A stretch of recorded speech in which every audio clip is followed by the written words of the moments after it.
Hello there and welcome to SLORM Africa. I'm your host McJerry, and today my guest is a human resource professional with over 3 years of work experience. She's a content creator, a YouTuber, and also the CEO of Suits and More, a male clothing business that she's been running for the past 3 years. So ladies and gentlemen, help me in welcoming Jules. Hi. It's so good to have you. It's good to see you. Please. Thank you. I'm okay. Thank you. Yeah. So how are you? I'm fine, thank I you. must say you're looking absolutely beautiful. Spin me. You Thank know, you. Firstly, I want to say thank you for honoring my invitation. I know how busy your schedule could be, and you making out time. You remember I be last week? You like we're just going back, forth, front, back. but Yeah, honestly, but thank you very much. yeah, thank you for having me. So, I've been meaning to ask, right? You are a career woman. You also have a business, which means you're an entrepreneur that you've been running for the past 3 years, right? How do you try to strike a balance between you as a professional woman and also as a businesswoman? What's the inspiration behind Suits and More? Okay, thank you very much for having me, and thank you for that question. So for Suits and More, I would say that, you know, it's very, very random, or it's very normal for you to see a lady owning a female clothing brand. But when a lady has like a male clothing brand, it's quite, you know, a bit different. When some clients reach out, they're expecting to hear a man's voice, or they're expecting to see a man, you know, and all of that. But really, the inspiration behind Suits and More for me, a few years ago, I think that was in 2019 when I started a brand. It was more like from, I mean, when I like it when I see men looking really good, like looking really sharp. I mean, see the way you're looking sharp now. So, so I like, so I like it when I see men looking really, really good. And of course, it was also born out of the fact that I'm going to be creating value. I'm going to be meeting need as well. I mean, I can clothe a man like just for any occasion, any event at all, and you know. I mean, I can style. So it's just something that I just really, really like. Of course, I like it when women look good as well. But I mean, when men look good, it's good habits to look good. Yeah. So, so that's one of the reasons. Amazing. That's a very good one right there. So, your career as a human resource professional, how do you go about with your daily activities, managing that business, and also, of course, you could be in a relationship or you are in a relationship. You understand? So force it on me now, choke it on me. No, Allah, let's go. So, how do you tend to manage these three aspects of your life? Your professional life as a human resource professional, right? And also as a businesswoman. And then you have relationship. Because I know it's sometimes very daunting and tasking, you know, trying to strike a balance between these three aspects of one's life, right? So how do you do it? How do you, you know, balance the three of them? All right, thank you very much for that question. So me, I am Miss Advocate for balance.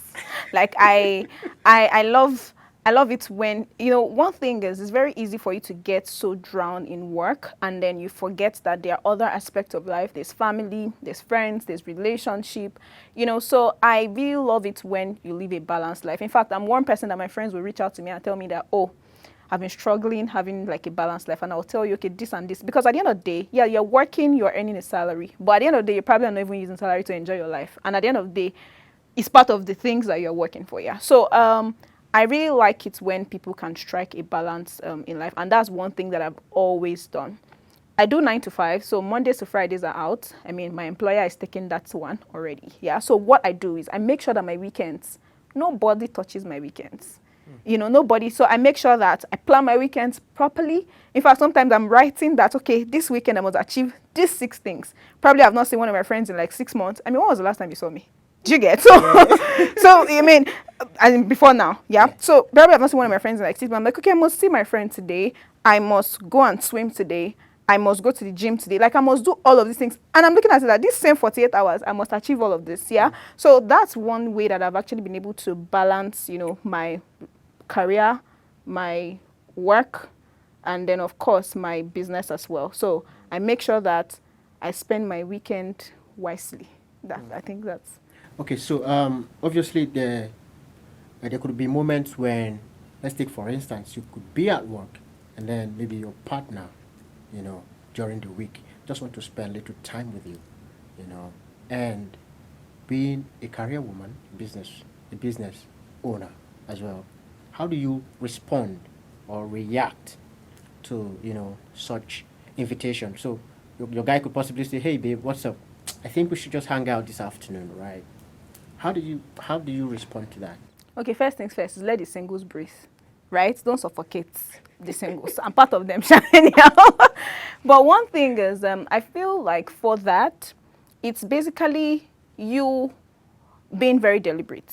If you're an ambitious woman, you have no business being in a relationship with someone that, I wouldn't say jobless, but I'm saying that someone that doesn't understand, the kind of things that you have to do. Like you understand your life, it's very, very important for you to date someone that is kind, someone that is understanding, and of course, someone that is also going somewhere so that you guys are on the same page so that the boats one day will not sink, right? So first things, someone that is understanding. Even if you call me up during the day and say, okay, let's have lunch. That's fine. I have lunch break. So yeah, I'll create time for that. But if you call me during the day and say, okay, let's have lunch or let's hang out, and I'm like, oh, I'm busy at work, then imagine someone that is not understanding will probably pick a fight over that and say, oh, you don't have my time. But I'm working. Or should I resign? You start paying my salary? That's fine. It's contract. But the thing is, when you have someone that is understanding, these things are not difficult. It's very easy for you to call me up during lunch break. Okay, let's have lunch. I can drive down to your office, you can drive down to mine. It's just lunch, 1 hour, 2 hours, and we are done. We are back to the office, we're back to work. But I think that those are the ways that one can easily balance it. But of course, don't get so drowned with work that you forget people that are important to you. Because the funny thing, they can sack you any day. It's a shocker, yeah? Yes. They can lay you off work any day. But imagine you've not found time to balance your family, your friends, your relationship. It becomes a very, God forbid, I'm not wishing it on anybody, but what if they lay you off at work any day? Who are the people that you fall back to? So it's very important for you to balance, that entire thing so that, but then, like I said, an understanding person, a kind person, and a person that understands that, okay, you're ambitious and there's nothing wrong with it. So that's it for me. Ambitious, that's a very strong word right there. So, okay, moving forward, right? Obviously, you might have seen the flying discussions and comments and information about contemporary relationships, right? Why they tend not to see the light of day. Like the Gen Z type of relationship. You understand? Understanding girlfriend. You understanding girlfriend.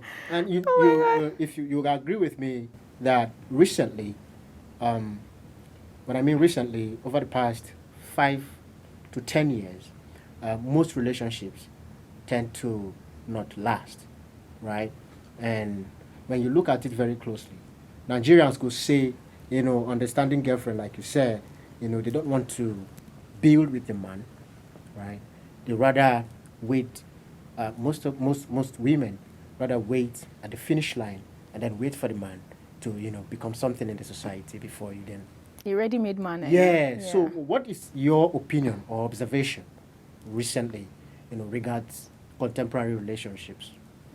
Okay, so that question is actually great, but I'm going to be answering this question from my own opinion, so nobody should drag me. I'm an elderly woman. Anyways, I'm going to be answering from my own opinion, from what I've seen around me, my family, my friends, and people that have something good going on in terms of marriage and all of that. So for that building with a man, it's actually sad that some people have a very funny ideology. And that's what has shaped their experiences all the while. So you hear things like, I cannot build with a man because after building, the Tower of Babel will still fall down and then it will still cheat, right? That's what you hear these days. I'm sure you've heard a lot of women say that. Yeah, so when people have that ideology, it's already very, very, it's a warped mindset, and it's very difficult to move somebody from that point to actually believing that not all men cheat. I don't get it where people come from that angle that all men cheat. It's actually very, very disturbing. It's a hill that rather I'm willing to actually sleep there and probably die there, that not all men cheat, because I've seen good examples around me. Right?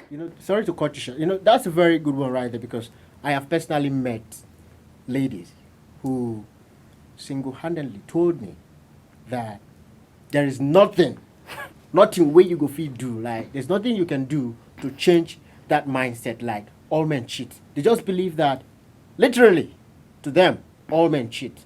And then having you here in the studio talk about not all men cheat, that's a good value right there that I think is worthy of emulation. Yeah, and you know, the funny thing is, I don't blame those ladies. It's quite sad. Like I said, their experiences have shaped their ideology and the way they think. I think the only prayer I pray deep down for people like that is, may God give them good men. When they experience what a good relationship is like. You know, some of them did not see examples with their fathers. Some of them did not see examples with their siblings, their brothers that are married, or their sisters that are married. So may God give them like good men that will value them and they would understand. Because if you've experienced that, that's when you can talk from that angle. Mm-hmm. Do you understand? If I've experienced cheating partners, I will also stand and say, oh, men cheat. But I mean, do you understand? So my point is, it's very, very important that, I mean, people, first of all, you have to work on your mindset. That's one. Because that's one of the reasons why a lot of women will not build with anybody. Because at the end of the day, after building, you hear that, I mean, something has happened. The Babel has collapsed, or one block, you know. So that's one. And then another reason is some men are actually not very thoughtful people. I mean, there was something that we're talking about before we came on set, how that some men don't even understand how, you've not even seen, you can't even believe that a lady is willing to build with you. You probably just think that, oh, you're not sure of what. So first things first is actually like meeting good people. My prayer I always pray is, may good people meet good people. May kind people meet kind people. May people with good intentions meet people with good intentions. Mm-hmm. And people with bad intentions, may they meet their match. Yeah. Because that's where, you know, we find a balance to all these things. I mean, if you're with a good person, you would not have issues building with such a person. Mm-hmm. Someone that is understanding, someone that is kind, someone that you know that, okay, this person has, you know, good values. You know that when this person has money, you know, they say that money does not change people, it only enhances their bad character. Yes, but there are some people that you know that, okay, when this person actually has more money, you know, this person will still be good. Because if you are good, you are good. And that's just the truth. And if you are bad, you are bad. So it's very important for people that have good intentions to meet people that have good intentions. That's the only way that you can actually be willing to build with someone. And dear kings, I'm going to support men, I will support women. I mean, just make sure that you don't end up marrying rubbish. Because that's another major problem, you know, in this time. Then, you know, we're talking about something before we also came here, how that some men, they are earning probably a very low income. Yes, of course. But that low income can pay their rent, it can do other things for them, yes. Yeah? But sometimes some men do have no business in a relationship. Until you find someone that understands where you are and where you are headed. Till then, anything concern relation, just wash your hand, come what. It's the truth. Vice versa. Some women to have no business in a relationship. You cannot be claiming that you cannot marry a broke man and you're a broke woman. Mm-hmm. It's a problem. Money is not gender specific. Everybody should make their money. If you're a rich woman now, you say you can't marry a broke man, and I can understand where you're coming from because you've enjoyed a level of comfort, you know, from your own money, and you feel like, oh, I don't want to get anything lesser than this, and it's fine. But for someone that is not doing anything, you've probably not worked before, you don't even know what it is to earn a good living, you now say you can't marry a broke man. It's a problem. So everybody should just go and work on their mindsets. That's my 2 cents. Well, wow. That's a very good one right there. And in my observation, right, regards contemporary relationships, this is something that I have personally experienced. So, the ladies were like, all right, you see that guy living in that one room? I think it's going to be difficult for me to build a life with him because I am not seeing him anywhere close to where I want to be. And this is oftentimes tied to their, you know, this biological clock. You know, for a 26-year-old guy, babe, dating a 30-year-old guy, or a 22-year-old girl, or 23-year-old girl, dating a 28-year-old guy. Oftentimes, the girl don't see the future with that guy simply because he's yet to find his place in the society. He's yet to become somebody. He's trying to, you know, find his purpose to make both ends meet. right, by contributing to the society. So in such scenario, I have had someone say it's going to be difficult for her to build because this is where she has seen herself in her mind's eye, right, in the next 5 years. And she does not see that guy where she has pictured because Then she should not stress the guy. She should just walk Now- away. It's now- not that deep. now situations where she loves the guy, Okay. right? So she was like, yes, I love you, but it go hard. You understand? Yeah. So that breaks the guy's heart because to him, he's still trying to, whatever he can do something, make more money. And then, we men, this is what I've observed, and this is what I know. Men, we like to build things. Yes, we create things, right? And then for the women, they create humans. So oftentimes, we are more eager to pursue our dreams, right? We're more eager to create and build things in order to make the woman who is coming into our life more comfortable. Exactly. So it goes back to what I said, that if you're a man and you are still trying to find your balance, Yes. sometimes you have no business in a relationship. So you find someone that understands where you are and where you're headed. In that scenario of the lady you're talking about, don't stress the man. You love him, but you can't wait. Then just go and find someone that is ready-made and he's ready. So I guess that's the reason why the statistics kind of And then that's why a lot of people end up with rubbish. because we've seen situations where a woman who has been dating a guy for 5 years, all of a sudden leaves the guy and then go marry somebody that she met, that they just spent about 6 months or 1 year. That is to say that the guy that she's been dating for 5 years is not yet there where she wants to be, and that guy that she's currently dating, Benny, has everything, and that is where she wants to be, right?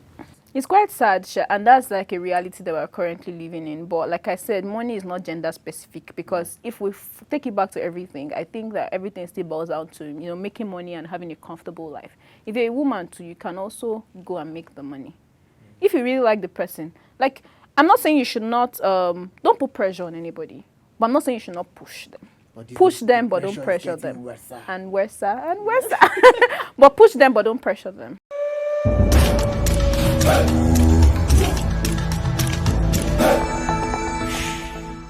All right there, welcome back. If you're joining us for the first time, you might be wondering what we are talking about. Yes, SLORM Africa is a platform that literally pushes the relationship culture, the business culture, the lifestyle, the community, and the generation forward. This is something I read on Joro's page, and a guy was bitterly complaining about his girlfriend, walking naked in the presence of her siblings, male siblings, right? So he is not finding it funny, right? Because just because of the fact that they are your siblings, that doesn't give you the right to, walk half naked or totally naked in their presence. So what do you say to that? More things they happen, Sha. Yeah. Because that's what the things are happening. Well, some people, everybody grew up differently. So I'm not going to judge them. I'm just going to talk from my own, end. I have brothers. I have a sister. I think it's totally wrong, in my opinion. You are grown-ups. You're not babies. Yes, you people probably grew up having, their justification will be like, these are people that we used to have our baths together, do all of these things together. But there was a time, right? And I don't think, in fact, this generation, things are changing.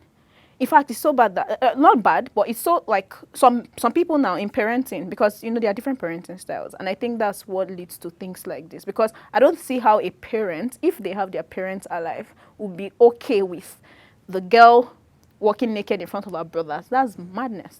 But, it's so funny how that now some parents, what they do is when they have like a male child and a female child, what they do now is that the woman takes care of the female child in terms of bathing her and all of that. And then they are trying to change it from what we grew up doing, where our parents would throw all of us in the bathroom. Do you get it? They're trying to throw all of us in the bathroom and everybody will just have their baths, community bath. Yeah. But they are trying to change a lot of things. And because, a lot of things are happening. Generation is changing. We have access to internet. Many things are going on. So it's so bad that some parents don't even want to see their boys, they don't want to make their boys see their siblings' nakedness from when they are babies. So imagine when people are trying to change all of those things and then there are some adults still doing that. I just think it's wrong. And you know the funny thing is, you know, you might feel it's your sibling, but the devil is very hardworking. One day you will just be thinking, you sit down with your friends and be like, my sister is fine. That's the devil just doing his normal work, what he's made to do. And then the next thing you hear, brother rapes sister, father rapes daughter. Where do you hear all those things from? If you allow the devil access, it's going to do a lot. So in my opinion, it's wrong. It's totally wrong for you as a lady to be full stark naked in the presence of your male siblings. And actually, this is something I don't totally agree with, because I saw some people, you know, under that post making some comments about, you know, families are different, you know, family dynamic, and it's no big deal for... They play. It's no big deal for a lady to feel comfortable by being naked or half naked in the presence of her male siblings, right? See, for me, I think it boils down to core values, right? Growing up, my dad, oh Jesus is Lord, my dad, if my dad sees you, no matter how small you are as a girl, wearing just only panties, oh, you know, go believe it. I'm telling you. You wipe your cord. Yeah, see, at all times, always be fully dressed. When you have the other gender, you know, even when you are in the house, right? So I think that's actually a very good core value in terms of instilling that discipline in children. Because, sorry to say, guys, but most parents are quite lazy. This present parents, some of them are quite lazy in terms of, you know, giving their children that laxity to do whatever they like, and then they grow up with that mentality, thinking it's right even when they are adults, right? So that is to say that is why you find somebody saying that it's totally acceptable and it's no big deal for a lady of 23 to be naked in the presence of her older male siblings who are 27, 28, 30, right? So ladies, if you're doing that, that is absolutely wrong.